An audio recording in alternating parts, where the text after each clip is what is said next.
Welcome back. It's Apéro hour today. It's 6 o'clock here in Paris, and it's probably a different time where you are.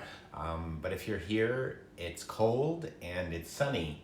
So at least we have those things going for us. I've got my sweatshirt on, or sweater, I guess, and it looks nice and warm out, but it's a little brisk. So I thought today we would do sort of a fall accented drink with apples. But before I get to that, just a few words. Thank you all for joining yesterday when I was with my friend Guy Griffin of Café Oberkampf and Café Maricourt, and he had just come back from 2 months away staying with his family, with his wife and 2-year-old, and he just got back to Paris, so it was very nice of him. It was sort of emotional because we hadn't seen each other, but also everything just seems really emotional now, even going to the drugstore or the supermarket or seeing a neighbor has a lot more meaning now, and I don't know why, but I had a little trouble sleeping last night. My mind was moving around a lot. I watched episode 9 of Dead to Me of the first season, which is I'm watching on Netflix. There's 10 episodes, and it's a really great dark comedy. It's funny and kind of intense, but not scary, but it was also very emotional for me. Yesterday it was funny because before Guy and I did it live at his cafe. For those of you that weren't joining us, hello in Cincinnati and Oklahoma and Pasadena. I did it in his cafe, and we had this discussion whether or not we should wear masks and what people are going to say, because people talk, people leave comments and so forth, and sometimes you're damned if you do and damned if you don't. So we had we were like, what do we do? Should we wear masks? So we started with, somebody else started, people are watching Dead to Me.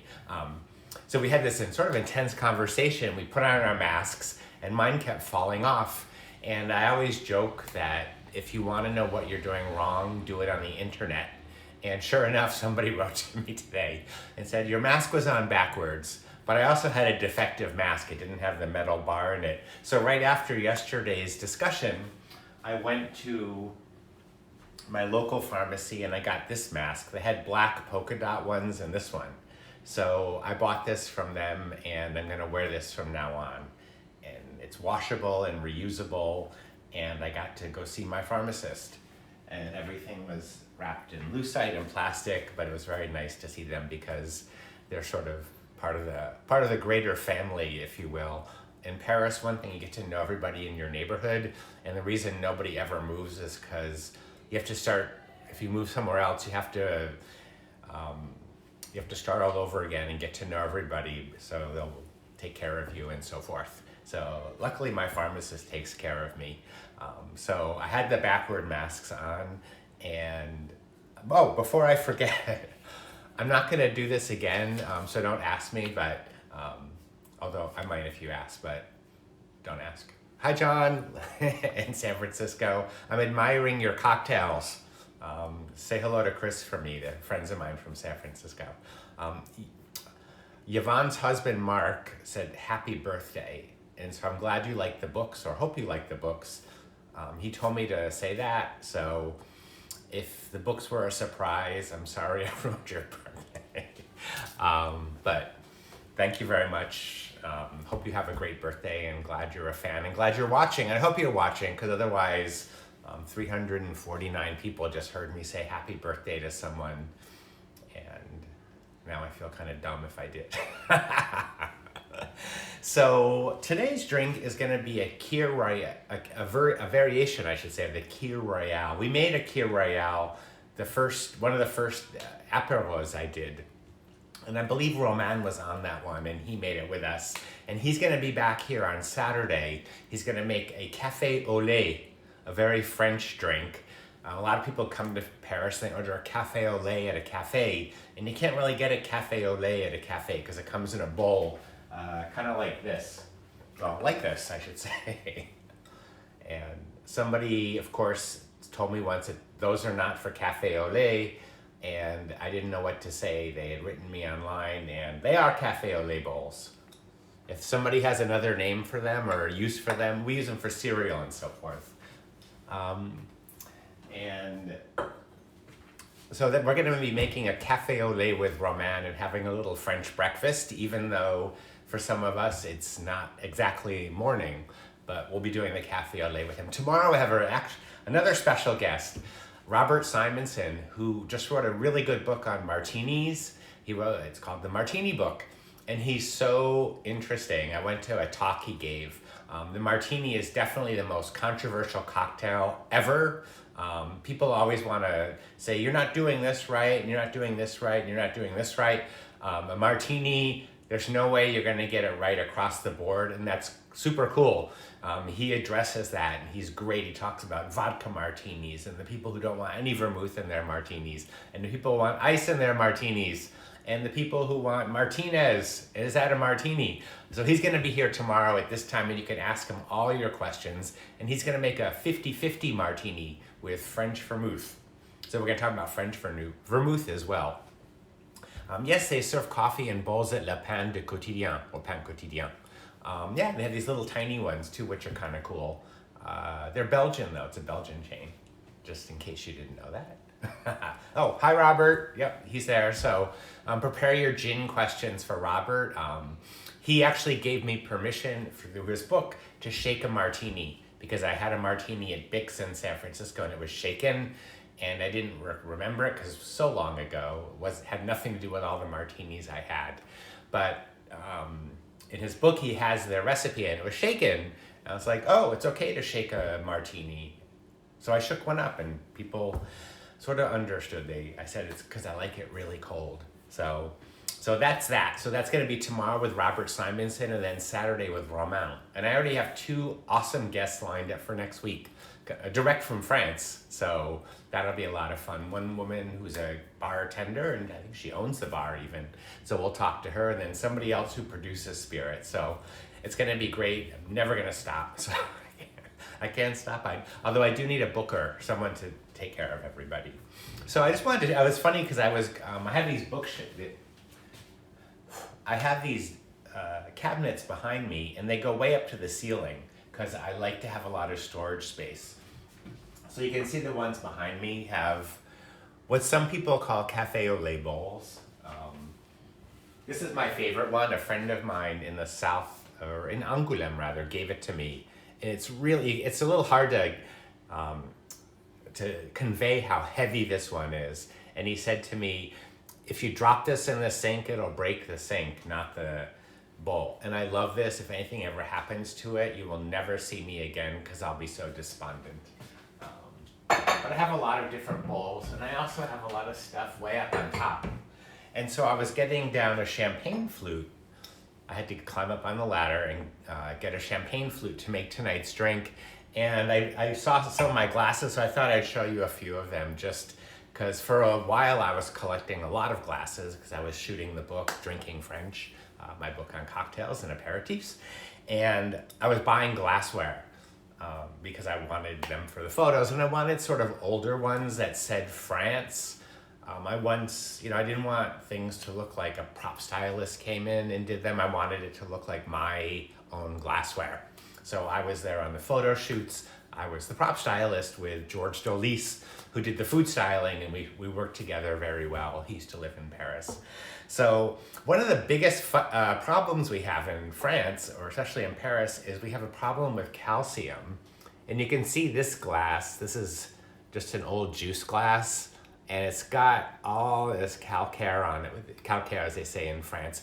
And curiously, in different neighborhoods in Paris, you have worse calcaire. Like up at Montmartre, where Sacré-Cœur is, there's a lot of calcium there. They call it plaster of Paris, le calcaire. You cannot get rid of this. All of us here, everybody has white vinegar in their apartments. You have to keep buying it. I wish you could get it delivered by the gallon because we use so much of it. But it's the only thing that really, you have to put it in your dishwasher, to put it in your washing machine to prevent this. And still I do it and I get these. And a lot of people over the years have sent me, oh, you should try this, and this always works, and this always works. Yes, from the dishwasher, someone's asking me. And you know what? Nothing works.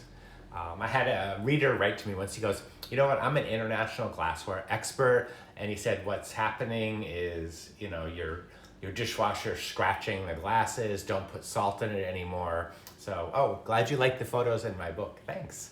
So I did, when I was remodeling my apartment, I did have a water filter put in. And it was going to filter all the water in the apartment and take all the calcium out. And then if you read my book, L'Appart, you know what happened with the water filter. I don't know if I should tell you because I don't want to do any spoilers, but the water filter does not work. So there you go.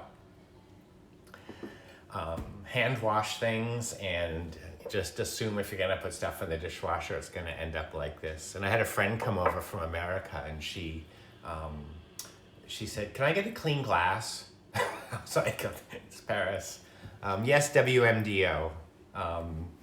You read it, you know what happened with my water filter. So I just wanted to show you some glasses that I have. This is an old glass. It's a pretty large, it's a little milky. Somebody probably ran it through the dishwasher, but I love the shape of it. I think it's really pretty and it's big. For red wine, it would be terrific. Punch, sangria. This is an older, this is an absinthe glass. I think it was probably used for absinthe, Bistro glass. I had a friend come, I used to use these for drinking wine. I had a friend come over and he was very upset because he's a caviste, a wine guy. And he's like, you can't drink wine out of that. Okay, so I don't use these very often anymore. And these are kind of expensive to find. When you find them, they're like 30, 35 euros or dollars. But I used to love those. They were very French. This is a typical old French bistro wine glass, according to Normand. So I have about 8 of these. And we use these. They don't hold very much, which is a little bit of a problem. But it keeps you from not drinking too much. Hello in Canada. Glassware envy. Well, yeah, I have a lot of it. But I often buy one glass. A lot of people, it's very expensive sometimes to buy 6 glasses, but if you find one, it can be like 50 cents. This one, I don't think is old. They're still making these, but I love these. I think they're cool. I don't use them very often. They're sort of not practical for anything that we drink, but I like them. They're very French looking to me. This was something else I picked up. I don't know why I liked it so much. It just looked French without being too, I don't know, it's classical. This one, I bought a set of these. I bought 4 of these at a local flea market, and I put it's very, very thin. You can't really tell how thin it is. But I wasn't planning on buying glasses that day, and I had gone to the market and had stuff in my canvas shoulder bag, and I put these in. I had them wrapped very carefully, and I was turning a corner just walking down the street, and I heard this crunch. It was like, and that was all the glasses smashing. So one survived. These kind of glasses, people always want to buy them and they're so pretty and cute and they go, we're going to serve cordials in them. We never drink cordials, and if we do, we just put them in wine glasses. But I think they're kind of fun. I like this one because it has a very small area of space to put a liquor in. And this one's cute. It's nice. It's crystal. All right, I'm almost done. And I'll get to the drink. I love this. I don't know why. It's like a little martini glass. And it's a great bar in New York called Dante. And they do mini martinis. I think they're €5 or $5. It's kind of fun to have a little mini martini. I was actually, last weekend I watched Nick and Nora, the Nick and Nora film, The Thin Man.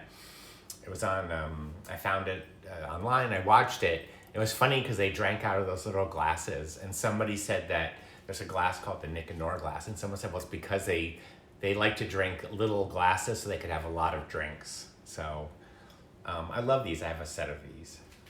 Oh, Penny, I'm glad you like drinking French. This is just an old Café glass. It's used for something like beer. I like it because it has a real heavy bottom. I found this in the bottom of a box. Hi, Elise. Yes, I love Thin Man. These are kind of fun too. I like these little Picard like glasses from cafes. Hi, Susanna Trilling. Susanna lives in Oaxaca, so I want to say hi to her. And someday I'm going to go to Oaxaca and visit. I don't know if this is old, but I love it. It's kind of like the 80s. And you can imagine something like Orangina in it. I bought a set of these almost as soon as I arrived in Paris. I found them at a flea market, and they had like 8 of them. Unfortunately, no one clued me in on the calcium problem, and I ran a lot of them through the dishwasher, and they got ruined. But I love them. I'm gonna make a cocktail in them someday soon. And this one the last one you've probably seen. I saw these in a old French, not super old French, but an old French book on cocktails. And someone said, oh, Passion for New York. We're talking about Baccarat. This is a Baccarat glass. It said that, it said in the credits from Baccarat. So I went to the Baccarat store in Paris and I asked them about this pattern and they gave me the name of it. It's not made anymore, it was made in the 70s. And they're kind of great. We ended up not using them in the book. I bought 8, I bought 4 of them because they were pretty expensive. I found some dealer that had the whole set. And they're off kilter. You can see the stem.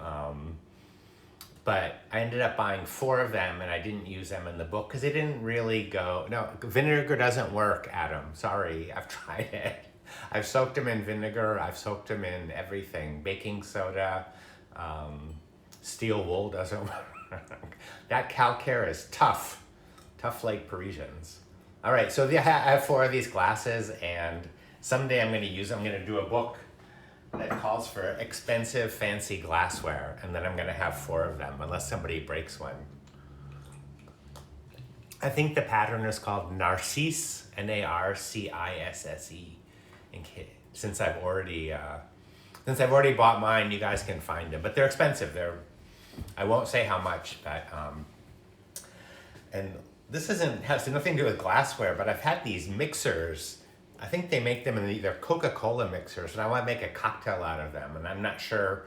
I went on their website. When I found them in a store here in Paris, the woman said, it was a liquor store, and she goes, it's not Coca-Cola. This one is spicy, and this one is smoky. So if anybody has used them, leave it in the comments when I post this on Instagram in the feed so I can read them. Because I can't read these comments later, but I can read them now. How about a book on thrift and antique shopping for glassware?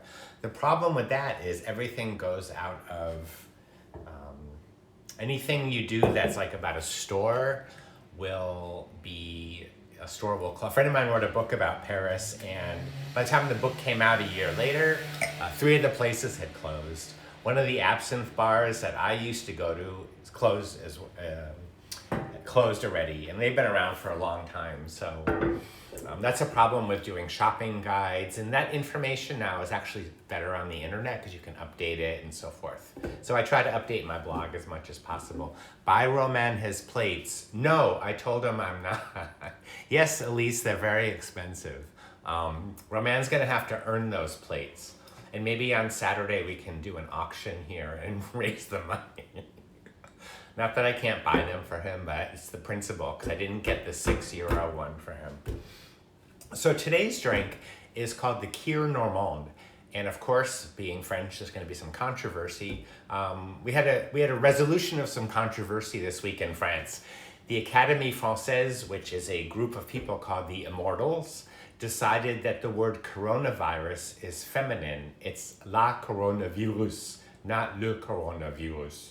And there was a big discussion about it on their website, why they came up with that, why they resolved it that way. So we can all relax now in France we know it's la virus, la coronavirus, not le coronavirus. Okay, got that? But if it's several, you can just use le. And then there you go. Auction dates with Roman, yes. Les Covid, oui, ça va. C'est comme ça. So today's drink is called the Kir Normand, and if you're from Brittany, you make this, you could call it a Kir Breton. You would use Breton cider and Breton lambic, which is their version of calvados. Calvados is an apple brandy from Normandy, and it's an AOC product. It has to be made in Normandy. It's not inexpensive, but it's very good stuff. Calvados is a wonderful apple brandy. It's aged in oak. Some of them are aged for 20 years. Some of them are aged for 3 or 4, or this is 3 years. There's stores devoted to Calvados. And I'm just using a regular Calvados. And because I get my cider from somebody at my market who's from Picardy, which is not in Normandy or Brittany, but I had it and I didn't want to go buy a new bottle. So I opened this today because I just put the recipe on my blog today with a photo. And when I went to go upload the photos, they disappeared from my memory card. So my memory card is having the same problems I'm having with remembering things. So I had to reshoot. So I opened the bottle today. This is another, I actually found this in my refrigerator. This is a bottle of cider from Brittany. So you could say, I guess this is a Kier Normand Breton, although neither side would be happy. But it was funny because in France, a lot of times they put apostrophes in things. So this says Le Petit Fossé. And petit, often in France, people will put petit in front of things. They'll say, I'll have a petit café. Or let's take a petit pause, a little pause, little. And once, years ago, a woman had said to me, she was looking at me, talking to me, and she looked at me and she goes, Monsieur, vous avez un petit accent. And I was like, oh, I just have a little accent. I lost my American accent. Finally, I can speak French like French person. And then I realized they just use that for everything. Over the subsequent months and years, they say petit everything. You're a petit Americain, petit dîner, petit rendezvous. Everything's little, little, little. And you usually put the little the French like to put accents in things. So I'm not sure why, but I'm not sure why. There's websites even about that. So the drink is called a Kir Normand, and it's made in a champagne flute, although you can use a wine glass. Yes, Olive 31, they did discuss the whole thing, why it's masculine and not feminine. So it's la COVID because D is disease and maladie. So I'm using a champagne flute. And for this drink, yesterday when I was speaking to Guy, we talked about people mixing English and French or languages together. A couple people were like, you shouldn't mix languages. And we just do that because we live here and we're speaking in both languages, and Guy is half French, half British. So he mixes languages. But in French, they use the word super a lot. This is super cassis, creme de cassis. And right before I logged on, I looked in my French dictionary to see if super was a word in French. It's not in my Larousse dictionary, but they use it. They use it on the cassis bottle. So if some people didn't like the fact that a couple people chimed in that you should never mix languages, just to let you know that they are using it on this creme de cassis bottle. It's super cassis. So I'm going to add 2 teaspoons of super cassis to this, and I should probably, since I'm right-handed and since I'm on camera, which I'm still not used to.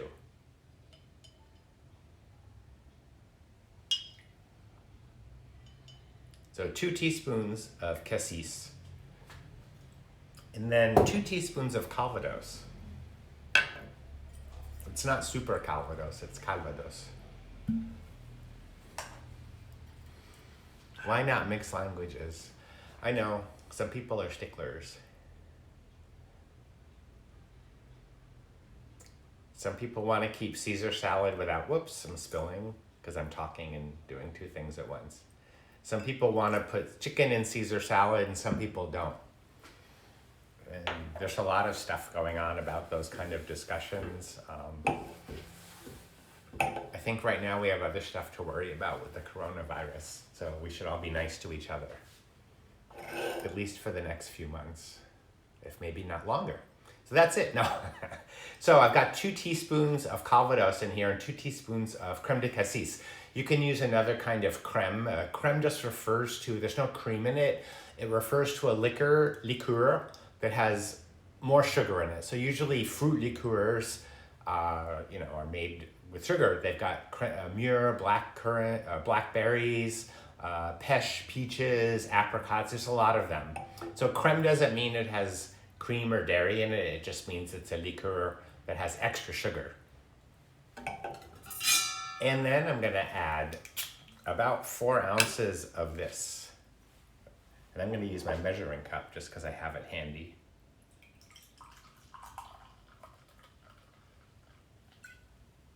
Kindness is forever. Yes. You can never go wrong being kind. So if you wanted to, do I know cassis from, oops, it went away. There's a lot of different cassises in France. There's creme de cassis de Dijon, which has to be made in Dijon, the capital of France. Creme de cassis de Burgundy. This is just creme de cassis. It's made very close to, it's made in Burgundy, but it can't be called creme de cassis de Dijon because it's not made in Dijon. What was that you just poured? So this is apple cider. This is sparkling hard cider. Very easy to get in France. You can buy it at the supermarket. I buy it at the market from my local people that sell apples. This is like 3 or 4 euros. You can get it either in brut. Brut, there's another apostrophe there. See, I told you they like this. CH apostrophe brut. And I think that's part of ch'ti, which is a French term that refers to people who were sort of bumpkins. There was a movie about them a few years ago, and it was very popular in France and funny. So this is a brut cider. And you can get doux, which is sweeter. I always prefer brut. So I'm just going to take a spoon and stir it. And you could garnish this with something, a lemon peel or an apple slice, but I don't. And this is a big glass. I don't know why I took a big glass. Sparkling pear cider is very good.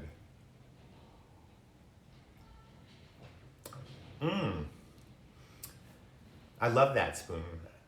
No, I love that drink. It's very, it's a lot like a Kier, but it's richer. It's got fruit in it. It's not sweet at all. I don't notice I put very little creme de cassis in it. Some people put a lot in there, but I love that it's appley and it tastes like the terroir. The French people love, and I love it too. I love when things taste a little farmy, like they taste natural. They don't taste, this is a cider made by a guy or a family or people that raise apples. I was gonna say raise apples, grow apples, that have an apple orchard. The cassis is from these people in Burgundy, Vedren, and this is, and the calvados is from some people in Normandy. So it tastes like all these things. So Romain is at work, so I'm having a drink without him. But it's very good. This is a Kier Normand, or a Normandy Kier. One thing that's very interesting in Normandy, they love to eat. And if you remember, I've had Margot Les Carpentiers from Combat Bar on a couple of times, who has a wonderful bar in Paris, and she's from Normandy. She goes, we love to eat in Normandy. And there's an expression in Normandy when you are eating a big meal, you have a shot of calvados in between some of the courses, and it's called for making a trou normand, to make a hole so that you have more space to eat. And I was in Normandy a few months ago with my friend Rai, who has a bakery in New York, Supermoon, and Thomas, who works for Burdisini, where they make butter there. And we had this big lunch, and we had trou normand, we had the shot of calvados, and then we went to a cider producer later that also makes calvados. And she said, oh, well, no, you can't drink it sitting down. You have to stand up and drink it, and because that's the way it clears your system and makes the hole. I'm like, okay, got it. It's funny, sometimes people have this lore, and then they believe all these things, and it's kind of tongue in cheek, but I'm sure that when she does it, she stands up and has this. So if you do ever get invited to a dinner and they have a shot of calvados, say, oh, we have to stand up, because that makes that gets the calvados in quicker to make the hole. So there you go. Yes, I'm familiar with Pommeau de Normandy. I talked about that in my book, Drinking French, and I also did a little thing about French apéritifs. Pommeau de Normandy is made with apple juice and calvados. It's 2/3 apple juice and 1/3 calvados, and it makes a great apéritif. you buy it already mixed, of course. It's called pommeau or pommon de Normandy. If it's from from Normandy, you can have pommeau that's not from Normandy. And I love that. It's similar to Pinot des Charentes, which is a grape version with cognac and grape juice. The Paris cider's lovely. There's a really great cider bar in Paris called La Cidrerie, and the owner's great. I wrote about them on my blog recently, and he goes, people in France don't take cider seriously.